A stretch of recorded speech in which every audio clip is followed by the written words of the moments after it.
Salut à tous, c'est Stay Geek. Aujourd'hui, nouvelle vidéo. Aujourd'hui, je vais simplement vous parler de quelle carte choisir en temps de pénurie, vers quel modèle vous tournez, lequel modèle serait le plus intéressant à acheter aujourd'hui même. Aujourd'hui, on est le 14 septembre 2021, exactement 13h56.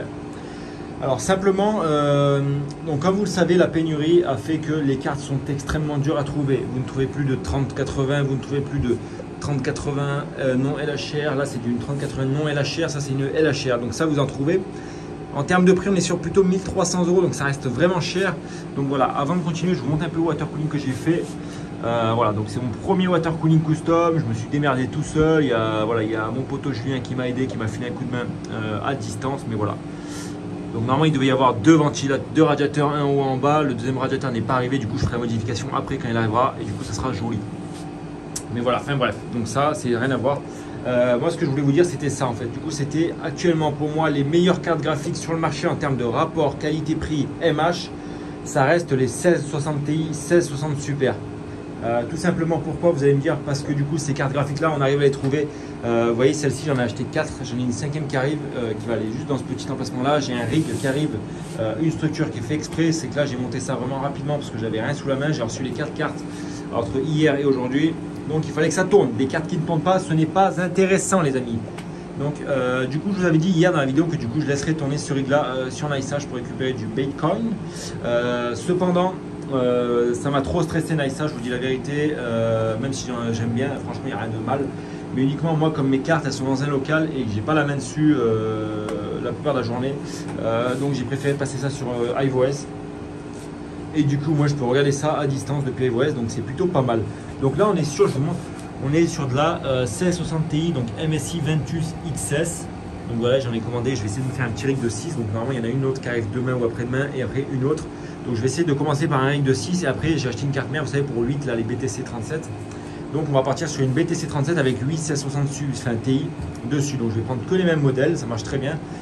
Et après, donc si vous avez des structures, des rigs qui sont faits pour les BTC 37, donc en open rig ou en rig close rig, donc dites-moi dans les commentaires, je serais curieux de savoir. Donc après c'est la question que je me pose, est-ce que je les mets dedans dans une caisse ou pas du tout. Voilà, donc ce petit rig il est sympa. Donc je vous montre ça, je viens de finir de le configurer à l'instant, donc j'ai fait le branchement et tout, bon, il n'y a rien de transcendant quoi.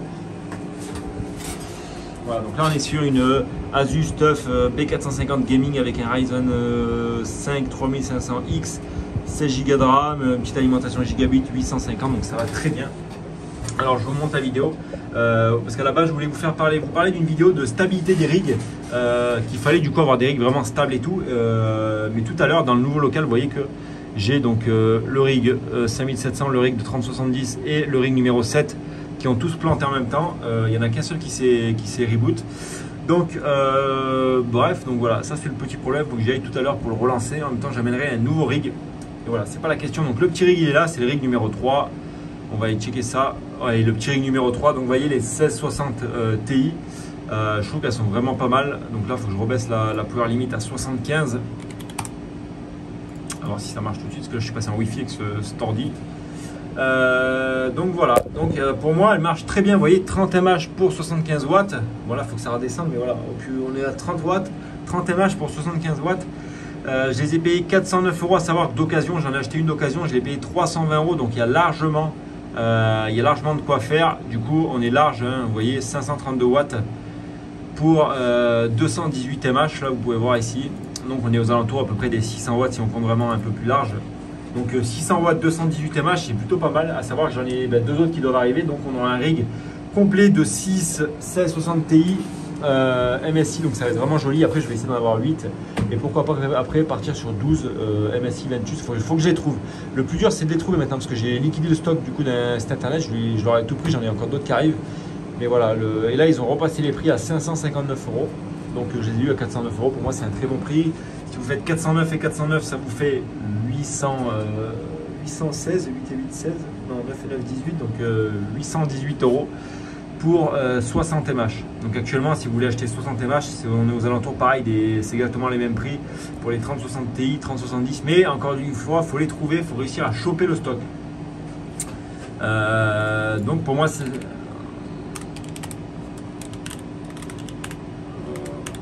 Donc pour moi c'est vraiment les meilleurs, donc on va attendre sa charge. Mais voilà, pour moi actuellement les 1660 Ti et 1660 Super, il y en a du stock, il faut vraiment chercher, mettre des bons plans, trouver. Vous voyez que regarde, au niveau de la chauffe, 50 degrés, 54, 55, donc franchement, voilà, plutôt top. Bon, à savoir que j'ai mis la clim sur le cul derrière pour que ça refroidisse. Mais bon, la clim après c'est pour moi aussi, donc après elle va s'éteindre la clim. Donc vous voyez, il y en a à tous les prix des 1660 Ti, il faut vraiment trouver. Bon là c'est les sites espagnols, mais voilà, savoir que les sites français vous en avez énormément aussi. Je vous décale ça juste ici. Mais voilà, donc pour moi, je vous le redis encore une fois, 1660 Ti, vous voyez, il y en a une là à 400 €, reconditionnée, webuy.com. Donc vous pouvez y aller, on va aller checker ça tout de suite. Des fois que ça m'intéresse, je la prends directement en live. Voilà, donc essayez bien de repérer plusieurs fois les sites internet, regardez chaque jour. C'est vraiment mes conseils que je vous donne pour réussir à choper de la carte pas chère et en avoir souvent, parce que forcément c'est un truc qui est assez chiant quand on cherche des cartes graphiques et qu'on trouve vraiment rien. Vendemos. Donc eux ils achètent à 224 €, ils changent pour 272 € et vous pouvez l'acheter à 400. Allez bien, on va essayer de comprendre. Donc on verra ça tout à l'heure, je vais m'en occuper.